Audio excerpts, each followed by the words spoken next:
Yeah, another draft physics video presentation. Just making sure it's recording. Yeah, I do that now and then. Anyway, it's a little. Well, anyway. So this video is going to be on experiments. So just a draft video on the types of experiments that are,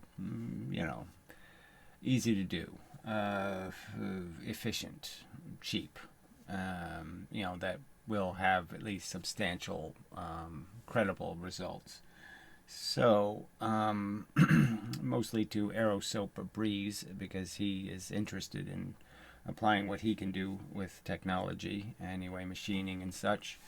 And so, what I've been thinking about is the idea of the pendulum, and the idea that if you have a long enough pendulum, um, the arc, the angles, become very slight. So how much you're rising this way is a very short distance, compared to the amount of distance you travel this way. And obviously, the smaller the arc, then you get into this area where it's exactly the opposite. The distance this way gets very large for the distance you travel that way. So the circle provides that inverse relationship, Lorentzian type relationship. Well, anyway, so the ballistic pendulum takes advantage of that. So when they go to test bullets and catch the bullet in a device, they're really taking advantage of the fact that if they have a meter or more of a pendulum and they put a heavy device, they can move it a few inches this way, and that'll inside of that movement will be a little bit of rise against gravity, and but the distance it moves will basically tell them, they can basically just judge speeds based on how much the pendulum moves in the direction. So it has some advantages over air tracks and all that stuff because yes, you don't have any friction except for the tiny bit of problem with the mechanism that you're pivoting on. And the other real big advantage is you can really change the weights a lot, and you won't have too much of an effect on the basic system. So I'm thinking that's the way to go. And the idea might even be you can make more than one of them. Have the pendulum held by two strings, and then have numerous weights in a row, and then have them bang into each other, and also be able to do other kinds of experiments like the one I'm curious about, where as you increase the weight, if you double this weight, you'll get a 1/3 increase in the momentum each time you double this weight. Another 1/3 increase in momentum, another 1/3 increase in momentum. At least that's a Professor Lewin experiment by just simply putting springs between them. So that's sort of an interesting experiment to do. But the more basic, relevant to this part of the kinetic energy theory, that's a different theory, essentially, the one where you can actually create free momentum.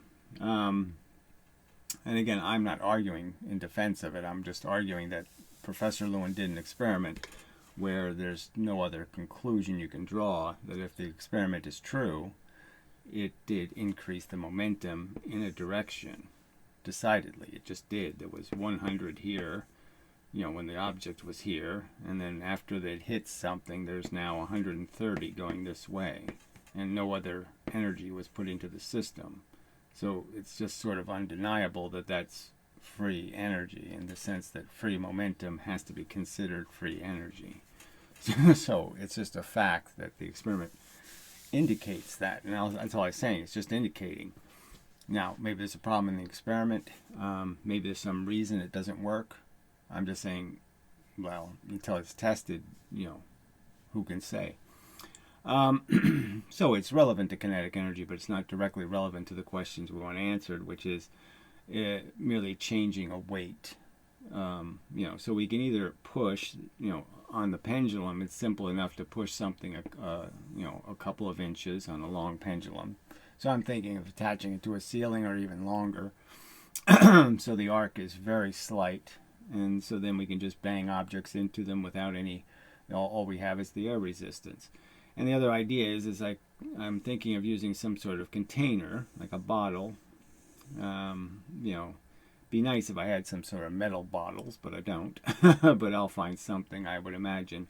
And then just changing the amount of fluid that's in the bottle to change the masses. So that would be a very easy way to change the weight. So I like that. And, you know, the idea would be either to propel them with a spring, you know, into each other. And likewise, push them into springs to receive the energy. Maybe there are some other devices for, you know, measuring the energy. I mean, a pulley system might work using gravity and how much you move the weight up. You know, maybe. But, you know, the liabilities of trusting gravity mechanisms I'll do in the next video, where I go over Stephen Bro's experiment again and just point out how, you know, there's certain things you can't do. Alright, so maybe I don't need to go into much more detail. I'm just thinking about different mechanisms, ways of, you know, how to collect the energy and different ways of orienting a spring. But I mean, there's just so many different ways to do that. I would imagine using stiff springs would be the way to go, because it's not necessarily so much about, you know, I mean, you can always put a stiff spring on a lever, which is another way of, you know, use a lever, you know, so we could make a nice lever, okay, where the proportion is like, you know, 4 to 1 or 3 to 1, you know, some sort of, so it's really a big difference. You know, 1 unit of distance here versus 5 units of distance here. And then having a stiff spring on here. And, you know, then obviously you can move the lever many inches. And then you can also, what I really want to do maybe, so this would be something maybe to mechanically make. So this would be the thing to talk about, would be, yeah, so I'll erase this. So, you know, making a metal lever, and I'm, you know, now I start thinking about, well, maybe a bent lever would be even better, and blah blah blah. Well, I won't get into that. All right, so just a really nice bearing, you know, for the lever, and one that you can put in any position. So you could drop things on it, or you could push things into it. So, and the idea would be is to have a very good tight spring, or magnets, which I think might even be better, because then we'll prove two different theories. So something you could put a spring in, or you could just replace the spring with magnets. So you just put a strong neodymium and north magnet here and a north magnet on here, and then all you're doing is pushing the two into each other. So you'll get a range here of, you know, 5 inches of movement, and you'll still be in the range of just a, you know, a few millimeters of movement of the magnet. So it'll be very good at collecting the tension. And then, you know, taking care of the speed, detecting the speed would just be having a background, you know, that's obviously, you know, it's got some ability, you know, some ruler in the background, and then just videotape it, and we can measure just from the frame rate and from the still frames what the, you know, maximum deflection was and that kind of thing. So at least with this mechanism, we can, you know, do a lot of different experiments. Like we can, you know, drop a stick of butter 1 meter. It's amazing that physics apparently hasn't done this. You know, drop a Newton 1 meter, okay, to see how much a joule weighs, okay.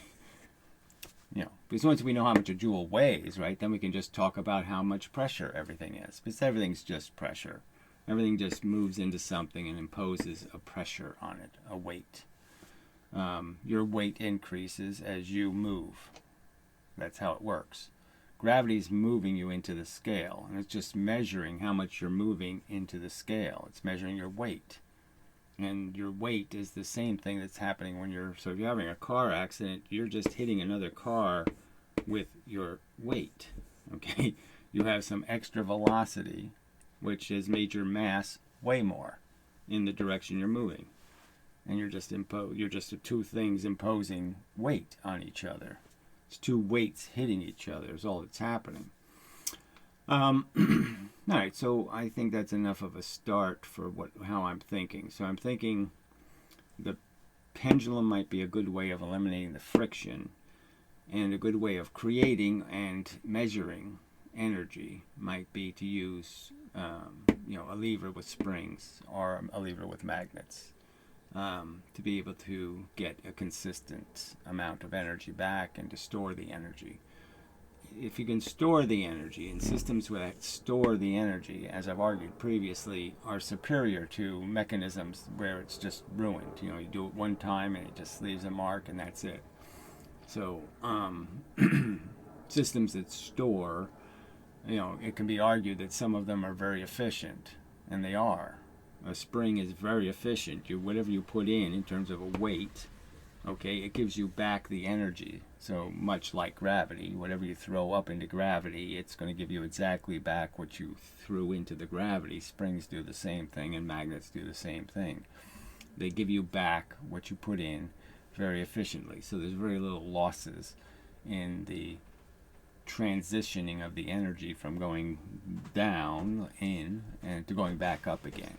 You'll get back what you put in, and that's certainly the system you're looking for. All right, so that's probably enough without getting into all the ways not to do it. So that's what I'm thinking so far. Like I said, there's some of this I may be able to engineer something close enough, good enough, to just do the basic, store some energy, put a heavy object on, release the energy, put a light object on, release the energy, and see if you get the same exact momentum out, which is the conventional theory. In spite of what's being argued, that is the conventional theory, that momentum is conserved. But clearly, to defend kinetic energy from the paradoxes, they're arguing that the momentum is destroyed, and you don't get the same momentum out. So whatever momentum you put in, you can get a different momentum back out by just changing how much weight you put on the spring, which I argue, again, now I end up defending conventional physics, which is just so ironic.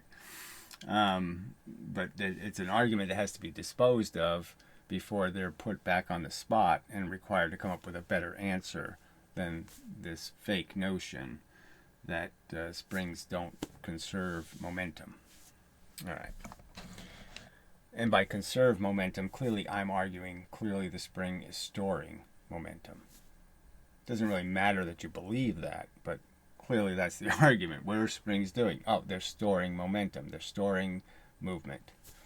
They're pushing electrons closer to each other, and electrons are going to move away from each other again if you let them. That's what they're storing.